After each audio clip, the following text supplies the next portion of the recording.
Bonjour à tous et merci d'avoir répondu nombreux à notre invitation pour cette deuxième session d'Eleneo Academy. Je suis Guillaume Martinez-Casado, cofondateur d'Eleneo, et je vais avoir le plaisir d'animer cette session de webinaire. Je vous rappelle tout d'abord en quelques mots la formule. Nous organisons tous les mois un webinaire d'une durée de 30 minutes avec un exposé de 20 à 25 minutes suivi de 5 à 10 minutes de questions-réponses. Vous pouvez poser des questions quand vous le souhaitez via l'onglet questions qui est situé en bas et à droite de votre écran. L'objectif pour nous pendant ces sessions, c'est de vous aider dans votre métier d'acheteur d'énergie manager et plus généralement de professionnel de l'énergie. Alors, nous avons d'ores et déjà arrêté un certain nombre de thèmes dont la liste figure sur notre site internet.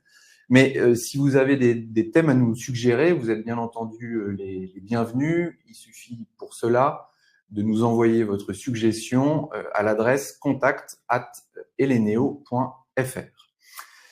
De manière plus générale, votre feedback est important parce qu'il nous permet d'ajuster le tir et de faire évoluer le déroulement de ces sessions. Alors aujourd'hui, nous avons décidé de parler de contrat bloc plus spot. Alors pourquoi ? Pour trois raisons. La première raison, c'est que en France, les contrats bloc plus spot sont de plus en plus fréquents au point de devenir un nouveau standard, et ce, au détriment des contrats multiclics. La deuxième raison, c'est que les contrats bloc plus spot, qui étaient autrefois réservés aux très grands clients, d'ailleurs plutôt dans l'industrie, sont aujourd'hui proposés à des clients de taille moindre et tout secteur confondu. Et enfin, la troisième raison, c'est que en électricité, ces contrats présentent un intérêt particulier puisqu'ils sont le type de contrat le plus couramment utilisé quand il s'agit d'intégrer un PPA dans un portefeuille d'approvisionnement. Au-delà du constat, on a envie de se poser les questions suivantes. Cette évolution de multiclic vers bloc plus spot est-elle amenée à durer ? Ensuite, quelles sont les différences de fond entre un contrat de type bloc plus spot et un contrat de type multiclic, les deux types de contrats ayant en commun de permettre aux clients de fixer le prix de leur fourniture en plusieurs fois. Quels sont ensuite les avantages et les inconvénients de ce type de contrat? Et enfin, comment les gérer au mieux? Commençons par quelques statistiques en comparant la situation d'aujourd'hui avec la situation d'il y a 5 ans. En 2019, les contrats bloc plus spot ne concernaient qu'une minorité de clients. En laissant de côté les contrats à prix fixe, qui ne concernent que les clients professionnels et PME-PMI, la répartition en France était la suivante. 20% de contrats étaient des contrats bloc plus spot, contre 80% de contrats multiclic. Ajoutons de plus que les contrats bloc plus spot étaient plus fréquents en gaz qu'en électricité et que les contrats bloc plus spot étaient moins répandus en France qu'ailleurs en Europe, notamment en Allemagne, au Benelux ou au Royaume-Uni. Et ce sont les deux crises, d'abord sanitaires en 2020-2021, puis énergétiques entre 2021 et 2023, qui ont conduit les fournisseurs à chercher à imposer un nouveau standard en lieu et place des contrats multiclics. Tous les fournisseurs n'ont alors pas eu, voire même du tout, la même attitude vis-à-vis des contrats bloc plus spot. EDF, par exemple, proposait moins spontanément ce type de contrat que des fournisseurs comme Engie, Gazelle Energy ou encore Alpiq. Et le mouvement, ce mouvement a été initié par les crises successives, mais a également profité du passage d'un grand nombre de sites profilés à télérelevé en électricité. Ce qui signifie qu'il est désormais plus facile pour un fournisseur de mettre en place un contrat bloc plus spot, notamment pour les sites C4. Si on regarde maintenant la part relative des contrats bloc plus spot et des contrats multiclic en 2024, on voit qu'en électricité, les contrats multiclic restent prépondérants chez les clients consommant moins de 50 gigawattheures par an, alors que les contrats bloc plus spot sont majoritaires au-delà de 100 gigawattheures. En gaz, la situation est assez similaires, mais la part relative des contrats bloc plus spot est plus élevée chez les clients consommant moins de 100 gigawattheures qu'en électricité. C'est sans doute la facilité à couvrir des petits volumes en gaz, mais aussi la présence de l'Arenh en électricité, qui explique qu'il y ait plus de contrats bloc plus spot en gaz chez les clients consommant moins de 100 gigawattheures. Entrons désormais dans le vif du sujet. Qu'est-ce qu'un contrat bloc plus spot? Un contrat bloc plus spot, c'est tout simplement un contrat initialement indexé sur le prix du spot et où la fixation du prix de l'énergie s'opère par des achats de blocs. Un bloc, c'est une quantité d'énergie ferme correspondant à une puissance mise à disposition pendant une période déterminée, un jour, une semaine, un mois, un trimestre ou une année.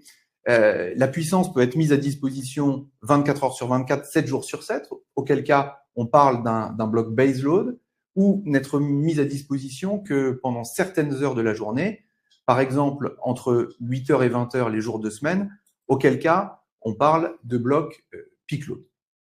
Dans les contrats de fourniture, les clients ont usuellement le droit d'acheter des blocs mensuels, trimestriels ou annuels.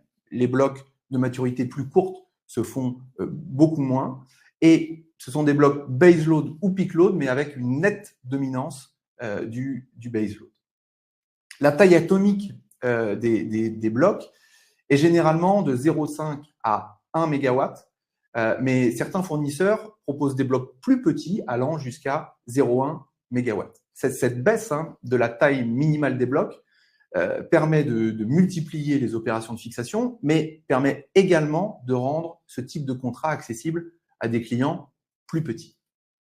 Les achats de blocs, eux, doivent être réalisés selon un calendrier précis, avec une date d'achat au plus tôt, qui est généralement calée sur la date de début de cotation des produits correspondant sur les marchés de gros, et puis également une date limite, qui est généralement quelques jours ouvrés avant le début de la livraison des produits. En termes de fixation, maintenant, les prix proposés par les fournisseurs pour les blocs sont le plus souvent des prix OTC live par opposition à des prix de clôture. Enfin, les fournisseurs peuvent exiger des plus gros clients, notamment en électricité, qu'ils leur communiquent une prévision de consommation la veille pour le lendemain. Dans ce cas, les écarts constatés entre la prévision et la consommation effective sont facturés sur la base des prix des écarts du mécanisme d'ajustement établi par RTE. Pour certains fournisseurs, ces écarts ne donnent pas lieu à pénalité, mais à bonification, plus la prévision est précise. Dans les deux cas, pour chacun de ces deux cas, le pricing est bien entendu différent. Alors, il existe des différences importantes entre les contrats bloc plus spot et les contrats multiclic, même si ces deux contrats ont un objet similaire qui est d'offrir aux clients la possibilité de gérer le risque de volatilité des prix de marché en les autorisant à acheter en plusieurs fois. Pour mettre en évidence ces différences, nous allons prendre un exemple simple en électricité. Sur la gauche du slide, nous avons un contrat bloc plus spot avec un prix indexé sur le marché EPEX spot et un additif nommé K. Dans ce contrat, les opérations de fixation sont réalisées en mégawatts et le client a la possibilité d'effectuer des opérations de fixation, y compris pendant l'année de livraison. Dans ce contrat, lorsque la consommation excède la taille des blocs, l'énergie au-delà des blocs est facturée sur la base des prix horaires du spot. À l'inverse, lorsque la taille des blocs excède la consommation, l'énergie excédentaire est rachetée par le fournisseur sur la base des prix spot, le plus souvent moins une commission. Sur le côté droit, vous avez un contrat multiclic. Dans un contrat multiclic, la formule de prix est généralement de la forme A fois calendrier baseload plus B fois calendrier peak load plus un additif ici appelé K' pour l'électricité. Alors, notons que la présence de l'Arenh compliquait la formule de prix, mais que comme l'Arenh disparaît fin 2025, nous avons décidé de ne pas en parler. Et puis, pour le gaz, la formule de prix est généralement de la forme calendrier TTF ou PEG plus un additif Capri. Notons qu'en électricité, la somme des coefficients A et B est le plus souvent, mais pas systématiquement, selon les méthodologies de pricing des fournisseurs, égale à 1. Pour simplifier la présentation, ici nous avons considéré un contrat de vente d'électricité avec une formule de prix du type cal baseload plus un additif K', ne faisant donc intervenir que des produits baseload. Dans un contrat multiclic, les opérations de fixation sont réalisées en pourcentage de la consommation finale et le client doit en général réaliser les opérations de fixation avant le début de l'année de livraison. Le prix, dans le cadre d'un contrat multiclic, peut enfin, en électricité, être décomposé par poste-euro saisonnier. Dans ce cas, il y aura non pas un additif K', mais par exemple 4 additifs, K'1, K'2, K'3, K'4, dans le cas d'un découpage en 4 postes. Alors, essayons désormais de mettre en lumière les principales différences entre ces deux types de contrats. La première différence, c'est une différence de timing. Dans un contrat multiclic, les opérations de fixation de prix doivent être réalisées en totalité avant le démarrage de l'année de livraison. Et donc, passé une certaine date, le fournisseur a le droit de procéder à la fixation des volumes restés ouverts pour le compte de son client. Généralement, dans ce type de contrat, il n'est pas possible de défixer ou de revendre des volumes. Enfin, certains fournisseurs permettent de laisser exposer au spot une fraction des volumes, le prix des volumes pour lesquels aucune fixation n'a été réalisée est dans ce cas égal à la moyenne des prix spot sur l'année, ce qui tend en fait à rapprocher les contrats multiclics des contrats bloc plus spot. Dans un contrat bloc plus spot, les couvertures, elles, peuvent intervenir avant, mais aussi pendant l'année de livraison.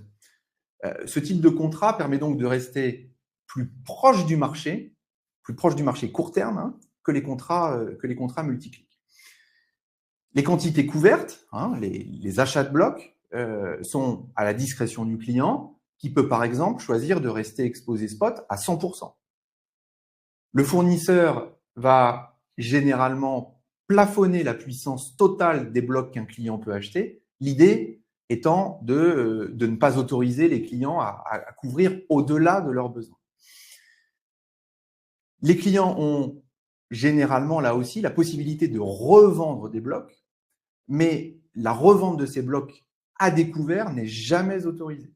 La revente d'un bloc ne peut donc intervenir que si le bloc a été préalablement acheté. La seconde différence, c'est une différence concernant le risque de volume. Dans un contrat bloc plus spot, le risque de volume est, à l'exception du risque d'ajustement, à la charge du client, raison pour laquelle ces contrats ne sont pas frappés par des contraintes de volume. Dans un contrat bloc plus spot, les fixations y correspondent à des achats de quantité d'énergie fermes, assortis de contraintes d'enlèvement, c'est-à-dire que le client doit prendre possession des blocs, quitte à les revendre s'il estime ne pas avoir besoin de cette énergie. Comme on l'a dit précédemment, in fine, lors de la livraison, si le client consomme plus que les blocs qu'il a achetés, il acquiert l'énergie supplémentaire sur la base des prix spot horaires pour l'électricité, quotidien dans le cas du gaz, et inversement, s'il consomme moins que les blocs qu'il a achetés, alors il revend l'énergie excédentaire sur la base des prix du spot. Dans un contrat multiclic, s'agissant du risque de volume, le risque de volume est du côté du fournisseur. Si la consommation réelle s'écarte de la consommation prévisionnelle qui a été prise en compte au moment de la signature du contrat, alors le coût du rééquilibrage est à la charge du fournisseur. Alors bien sûr, la mise en place d'une tarification euro-saisonnière va permettre de reporter au moins partiellement le risque de déformation du profil de consommation vers le client. Le risque de volume qui pèse sur le fournisseur, il peut en outre être atténué par des contraintes de volume dans le contrat. C'est assez souvent le cas en gaz, où le contrat peut, par exemple, stipuler que le prix tel que défini dans la formule de prix ne s'applique qu'à l'intérieur d'un intervalle, d'un tunnel de plus ou moins, par exemple, 20% autour d'une consommation dite de référence, qui est la consommation qui a été communiquée par le client au fournisseur au moment de l'établissement du contrat. Ainsi, si la consommation est supérieure de plus de 20% à la consommation de référence au cours d'une période donnée, le prix acquitté pour l'énergie supplémentaire au-delà des 20% sera la moyenne des prix spot et non le prix de la formule de prix. Et inversement, si la consommation est inférieure de plus de 20% à la consommation de référence, dans notre exemple, l'énergie en excédant au-delà des 20% sera rachetée par le fournisseur à la moyenne des prix spot. De plus, des pénalités peuvent être mises en place sur le même modèle de tunnel. Enfin, la troisième différence principale réside dans les modalités de pricing. Et d'ailleurs, une erreur est souvent commise lorsque l'on compare la formule de prix d'un contrat bloc plus spot avec celle d'un contrat multi-client. Dans notre exemple simplifié, les formules de prix des deux contrats font intervenir un additif K dans le cas du bloc plus spot et K' dans le cas du multi-client. La tentation de beaucoup d'acheteurs, c'est de comparer les deux additifs pour évaluer le mérite respectif des deux contrats. Mais en général, et pour des raisons qu'on va expliquer juste après, l'additif K' du contrat multi-clic est significativement supérieur à l'additif K du contrat bloc plus spot. Et la conclusion fausse, c'est de dire que le contrat bloc plus spot est moins cher que le contrat multi-clic. Ce qu'il faut bien voir, en fait, c'est que le coût du profilage est, dans le cas du contrat multi-clic, eh bien, il est pris en compte dans le facteur, dans l'additif K'. Et c'est parce que la forme, le profilage est dans l'additif que le client peut couvrir ses volumes en achetant du baseload sous la forme d'un pourcentage. À l'inverse, dans le contrat bloc plus spot, ce sont les achats au spot qui permettent de profiler la courbe et le coût de profilage n'est par conséquent pas inclus dans l'additif. En effet, le prix spot que vous allez payer en moyenne n'est pas égal, toutes choses étant égales par ailleurs, à la moyenne des prix spot qui est elle-même équivalente à un baseload. Et généralement, selon votre profil de consommation, vous allez payer un prix spot supérieur à la moyenne des prix spot, la différence des deux étant ce fameux coût de profilage. En conséquence, l'additif dans le cas d'un multi-clic est généralement supérieur à l'additif dans le cas d'un contrat bloc plus spot, sans qu'il faille en conclure que le contrat bloc plus spot est moins cher que le multi-clic. Venons-en maintenant à la couverture. La gestion d'un contrat bloc plus spot est plus compliquée que celle d'un multi-clic, mais elle offre également plus de possibilités. La bonne gestion du contrat, elle réside dans le bon arbitrage entre achat à terme, les blocs, et achat spot, en sachant que personne n'étant devin, il faut se garder d'agir en fonction de croyances, par exemple que le spot est toujours moins cher que les couvertures à terme, ce qui peut, à un moment donné, se révéler faux. Alors, quelques grands principes quand même en termes de couverture. Il faut, premièrement, tout d'abord, éviter de surcouvrir afin d'éviter d'avoir à revendre. Pour ce faire, il faut être en mesure de reprévoir périodiquement la consommation, ce qui est un exercice difficile qui suppose un dialogue constant avec les sites, le marketing, la supply chain, etc. Il faut ensuite caler dans la mesure du possible le timing des couvertures sur la liquidité des marchés. Sur les marchés de gros, les produits calendaires sont disponibles plus tôt que les trimestres, qui sont eux-mêmes disponibles plus tôt que les mois. Les couvertures doivent donc être réalisées dans cet ordre, en particulier en électricité, où les marchés sont généralement moins liquides qu'en gaz. Par ailleurs, il faut exploiter l'absence de corrélation entre les produits calendaires d'une part et les trimestres, les mois et le spot d'autre part. En mixant les échéances, en l'absence de corrélation, en mixant ces échéances, l'absence de corrélation va permettre de réduire la quantité de risque dans le portefeuille. Par exemple, couvrir en cale à 50%, en trimestre ou en mois à 30% et rester au spot à hauteur d'environ 20% permet d'assez bien répartir les risques.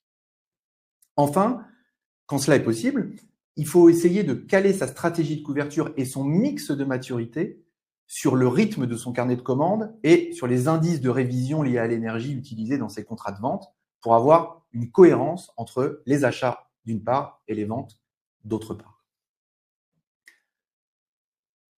Pour finir, nous voudrions nuancer l'idée qui est assez répandue, selon laquelle les contrats bloc plus spot seraient plus risqués que les contrats multiclics. Par construction, il est vrai, un contrat multiclic donne davantage de visibilité qu'un contrat bloc plus spot, puisque les couvertures sont réalisées avant le début de l'année de livraison. Mais rien n'empêche dans un contrat bloc plus spot de limiter l'exposition spot au strict minimum et d'atteindre un niveau de visibilité quasiment équivalent à celui offert par le multiclic.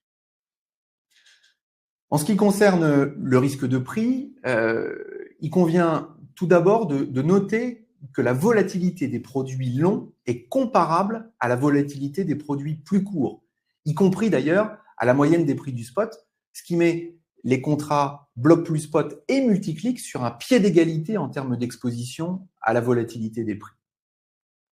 Mais dans le cas du bloc plus spot, la possibilité de pouvoir combiner des produits faiblement corrélés entre eux, les produits calendaires d'une part, les produits court terme et le spot d'autre part, ça a tendance à réduire le niveau de risque intrinsèque des contrats bloc plus spot. Le risque de volume, ensuite, est effectivement supérieur dans le cas des contrats bloc plus spot. Mais les contrats multiclics intègrent de plus en plus de clauses de volume contraignantes, ce qui limite leur avantage dans ce domaine, sans compter que ce risque de volume a un prix, a un coût. Enfin, la flexibilité qui consiste à pouvoir ajouter ou retirer des sites du contrat en cours de route est aujourd'hui strictement encadrée dans la plupart des contrats multiclics, alors qu'elle est quasiment sans limite dans le cas des contrats bloc plus spot, ce qui rend leur utilisation plus aisée chez les clients multisites dont le périmètre évolue en cours de contrat.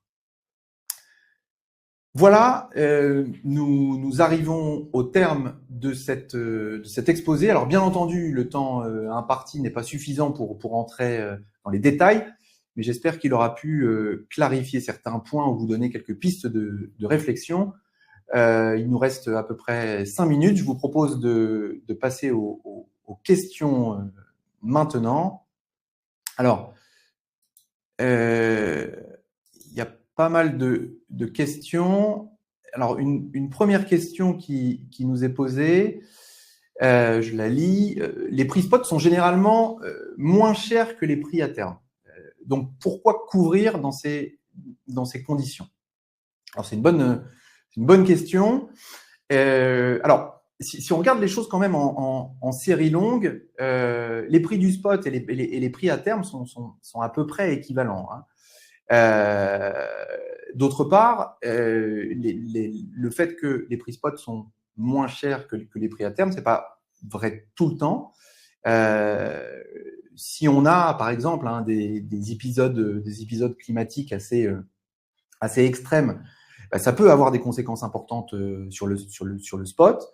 D'autre part, si on a, comme on l'a déjà connu, des problèmes sur les parcs de production, ça peut également avoir des conséquences importantes sur le spot. Mais ce qui est important, c'est que couvrir, c'est aussi acheter de la visibilité et c'est acheter une baisse des niveaux de risque. Et c'est aussi fixer une marge entre les approvisionnements et les ventes. Tout le problème, en fait, c'est de savoir, c'est pas de savoir en fait s'il faut couvrir ou non, c'est plutôt de trouver, comme on l'a déjà dit, hein, le bon mix de diversification entre les différents produits, les différentes maturités que l'on va utiliser. Alors, une seconde question, quelle est la taille minimale pour pouvoir signer un contrat bloc plus spot? Si on veut faire un nombre suffisant de fixations hein, pour que le contrat bloc plus spot puisse être vraiment utilisé à plein, en électricité, on peut estimer qu'il faut être au minimum entre 40 et 50 gigawatts. Et finalement, sauf à ce que les fournisseurs abaissent le niveau le niveau de volume minimum de couverture comme on l'a dit tout à l'heure, entre 0,5 MW à 1 MW à 0,1 MW, eh bien, on pourra guère passer en deçà. En revanche, si on abaisse ce volume minimum de couverture, on peut très bien imaginer, et d'ailleurs c'est le cas dans quelques contrats, hein, que des consommateurs qui font environ 10 gigawattheures hein, puissent y recourir pleinement. En gaz, juste un mot sur le gaz, en gaz, le seuil est plus bas. Hein. On peut estimer que quand on fait 10 gigawattheures à peu près, on peut aisément recourir à un contrat de ce type. Troisième question. Oui, avec le retour des prix plus normaux, les contrats multiclics ne vont-ils pas regagner du terrain?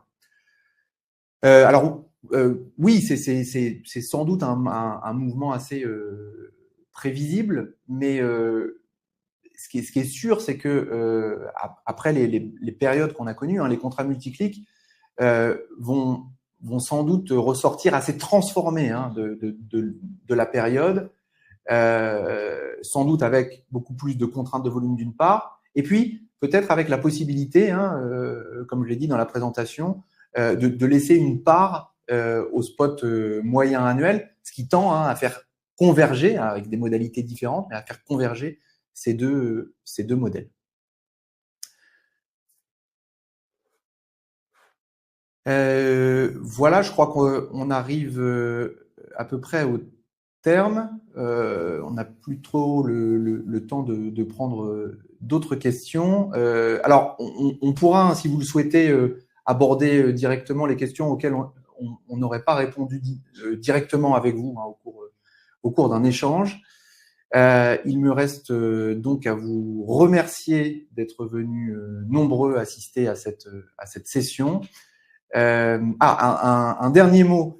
Le programme et la date de la prochaine session seront publiés rapidement. N'hésitez donc pas à vous inscrire pour découvrir, redécouvrir ou avoir un éclairage sur un point de notre fabuleux univers de l'énergie.